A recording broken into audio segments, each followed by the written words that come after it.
check screen ukuthi u-right nayi-right ke kanjani uyokhuluma nabo kumafoni namaphoyisa ngalemilaga le thina inothisi nje kimi njengezakhamuzi. Siyabonga abantu. Danke baba.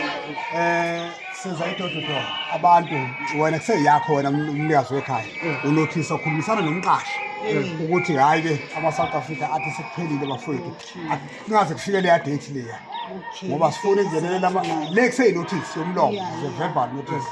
Uyafana nawe sicela unotify umuntu wala